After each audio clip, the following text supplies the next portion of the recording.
Sylvain et Marco travaillèrent maintenant dans la même société, une société qu'ils avaient montée à deux. Sylvain et Marco travaillaient dans une société qu'ils avaient montée à deux. Ils vivaient à l'aveugle dans un appartement peu clair, peu éclairé, mais très sombre, très obscur, des vitres teintées, à peu près partout, de grandes baies vitrées au travers lesquelles la lumière du soleil et de la lune, le soir, ne se transmettait pas à l'intérieur. La lumière de la lune le soir ne se transmettait pas à l'intérieur. La lumière du soleil le matin ne se transmettait pas à l'intérieur. Les rideaux étaient souvent fermés, mais lorsqu'on les ouvrait, même la lumière du soleil, même la lumière de la lune ne transmettait pas sa lumière à l'intérieur. Il y avait une grande table centrale, et autour de cette table centrale, il y avait des journaux, des magazines, et le PC de Marco.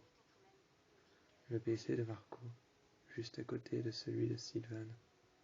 Sylvain, lui, travaillait souvent, mais pas aussi souvent que Marco.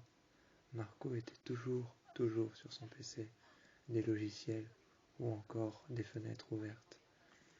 Il travaillait, il écrivait, il avait des fenêtres ouvertes, des logiciels et d'autres choses qu'il importait et qu'il enregistrait.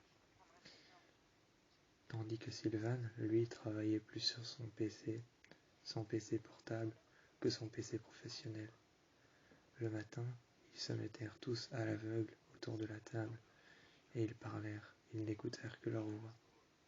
Ils avaient une tasse de café, et ne sentaient que la chaleur de la tasse.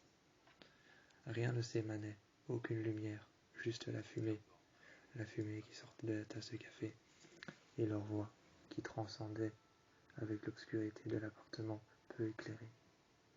Les rideaux étaient fermés comme à leur habitude, et il n'y avait que la fumée qui transcendait avec la lumière peu éclairée, et leur voix qui résonnait en écho à l'intérieur.